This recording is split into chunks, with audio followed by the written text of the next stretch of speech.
Hello everyone, I just want to give a quick tutorial on how I did this shot that I created quite a while ago. I think it was in January of this year. So basically there are 3 steps to this VFX shot.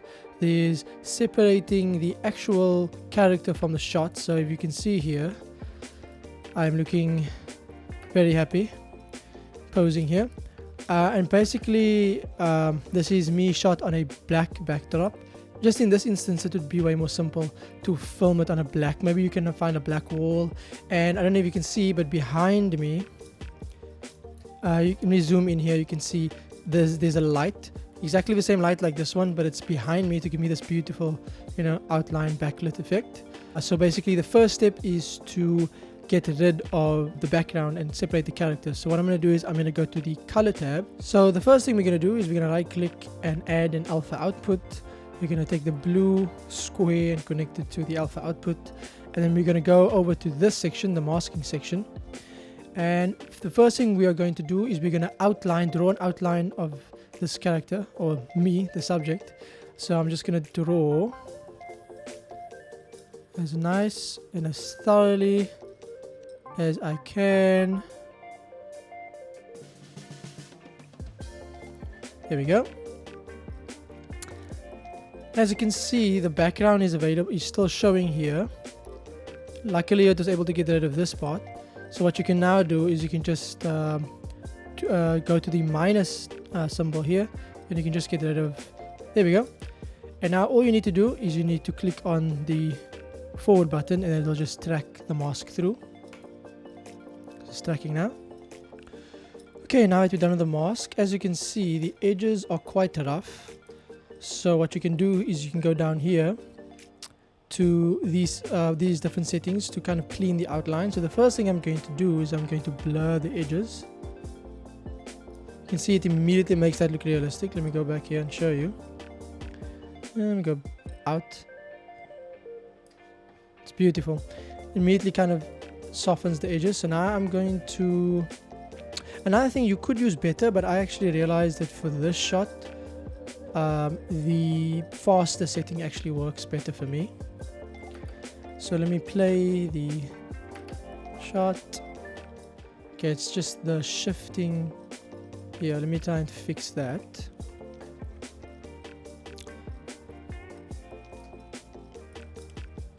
There we go. The cool thing about having a black backdrop again is you can kind of stretch out the shadows, because like I said, this is going to be a black void, as you can see in the example.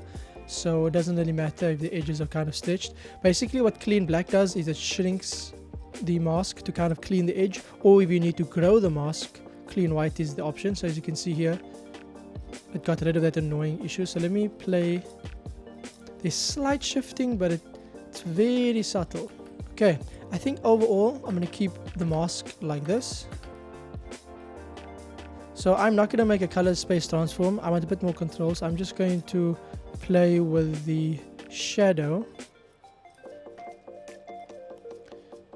That's unflattering pause section. Let me pause there. Let me drop the shadows until I feel comfortable. As you can see, like if you look at this from face value, this looks like I'm standing in a void. It doesn't really look... Like if you even look at the hair edges, you can, if you crane your eyes, or if you squint your eyes, you can kind of see the mask around here.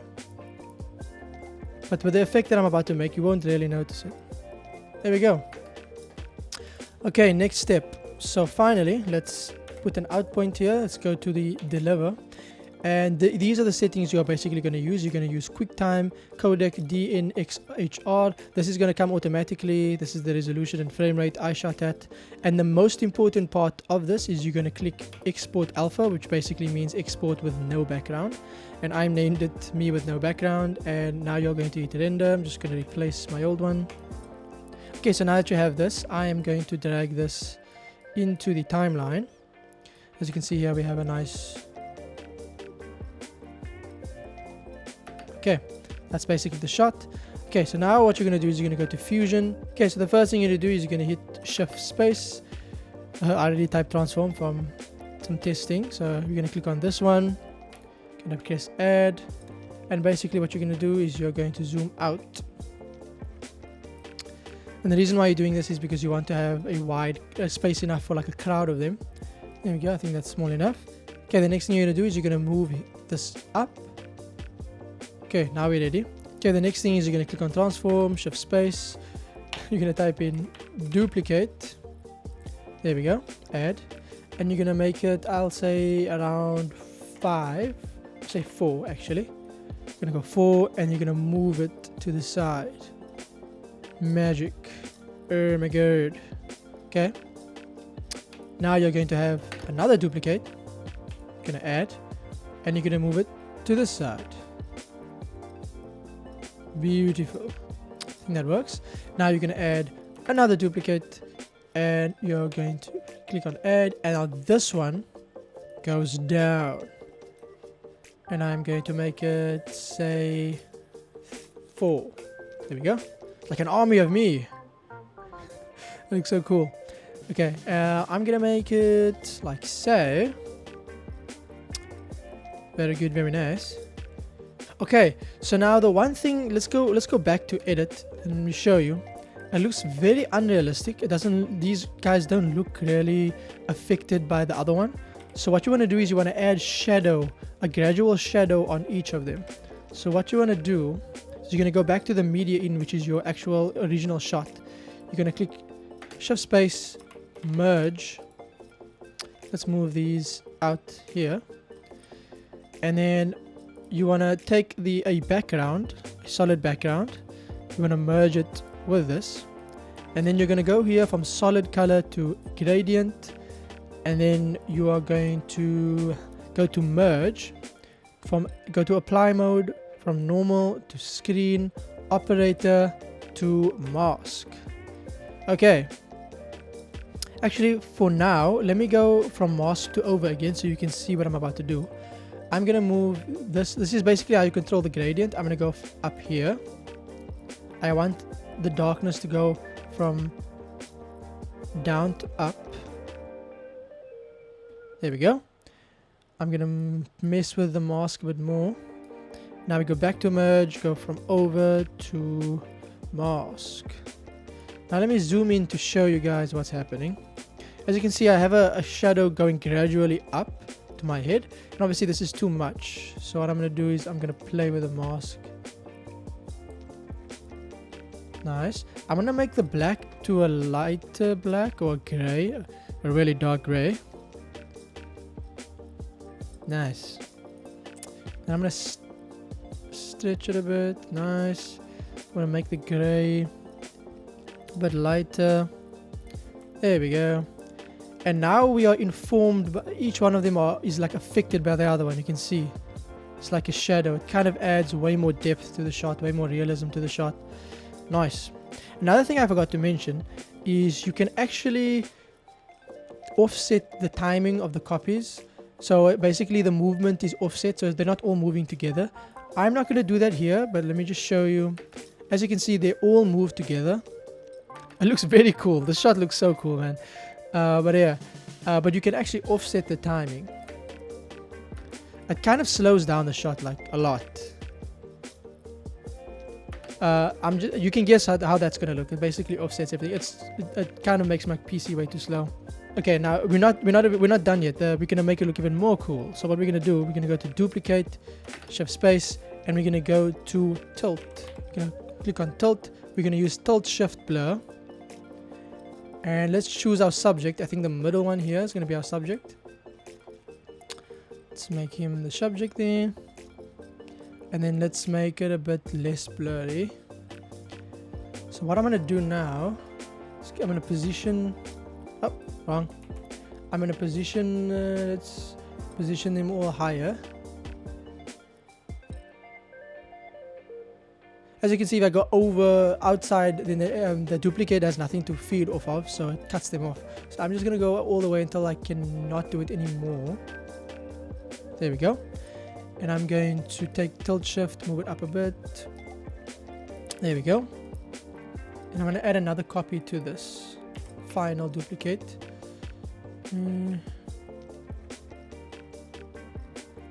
See, move them a bit closer.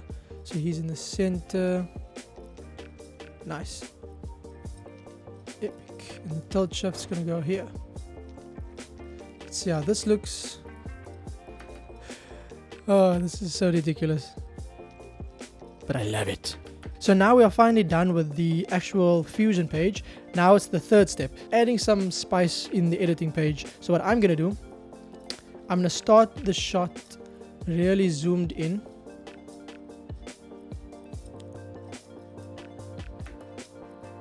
That looks so cool, man. I'm gonna zoom out a bit more actually. Say from there. And then towards the end of the shot, there we go. I'm gonna zoom out just a bit more so you can see some more. Let's see. I'm gonna have a slightly, so it kind of gives the illusion that it's endless amounts of me, you know. And because of the blur, your eye is drawn to this center subject over here. And then I'm obviously gonna add a vignette. I'm gonna add some grading just to make it look that much better. Next, to really add some spice to the camera movement, I'm going to go to OpenFX. I'm going to search camera shake, drag that on. And initially it's way too fake and way, it's like a party. It's very bad. So what you're going to do is you're going to make the scale smaller, and you're going to make the speed a bit less, like way less actually. Add a bit of motion blur, and then where the real magic happens is over here. I'm going to randomize the scale a lot actually. Randomize the speed, make this pause length a bit longer, pause interval a bit longer, pause randomness longer. Okay, let's see how this looks. I'm happy with this. Okay, so now we can go back to the color page, and now we have a nice clean setup now because we don't have that we rendered out the mask separately. So now the first thing I'm going to do, I'm going to go to maybe the final frame. Okay, so the first thing I'm going to do is I'm going to add some color. Let me just label this color, or however people spell it now. I'm going to make it saturation, say 80. There we go. Add serial. I'm just going to add a LUT because this is not a color grading tutorial. I'm going to go to my LUTs. I'm going to go to basic teal. There we go, very nice. And I'm going to pro tip, if you're going to add LUTs, what you can do to make it look a bit cleaner, you go over to the curves, you go to, don't even know, a loom versus sat, click on the highlights, click on the shadows, and then just desaturate the shadows, desaturate the highlights. It doesn't totally desaturate, it just makes it look a bit better.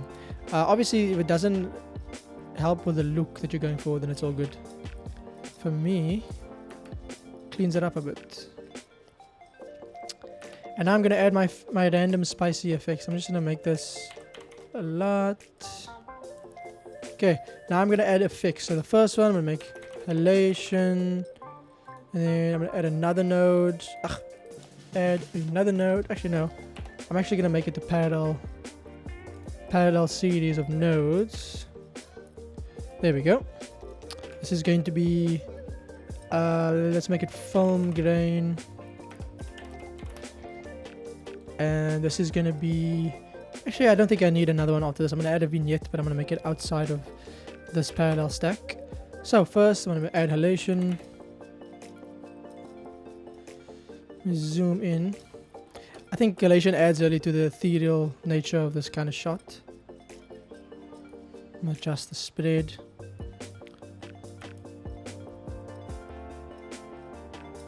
What I'm going to do is actually I'm going to raise the midtones. I'm actually gonna raise the gamma. Too much. There we go.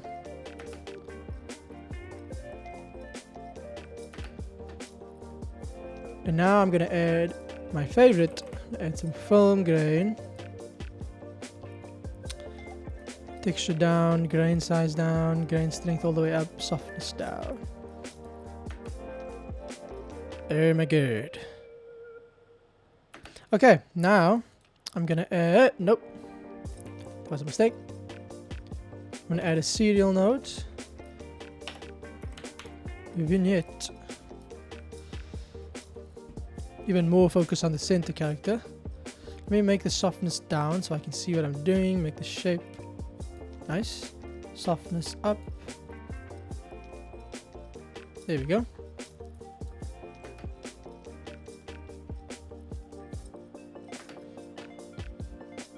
Let's make it. There we go.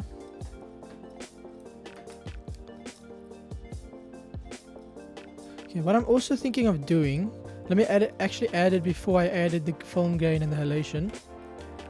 I'm gonna add blur, but a different type of blur. I'm gonna add a radial blur to make it even more crazy. And then I'm gonna mask it. I'm gonna invert the mask, soften the mask up. See if this effect looks cool. This is basically how I got the shot, by the way, just experimenting, not really knowing what I'm doing. Oh my god, that actually adds, it's very slight, but it still adds so much. Let me show you before and after. Look how weird and cool this looks, and then you just turn it off. Yeah, this looks weird. And yeah, that's how I did this weird ethereal crowd shot. Thank you guys for watching, and bye bye.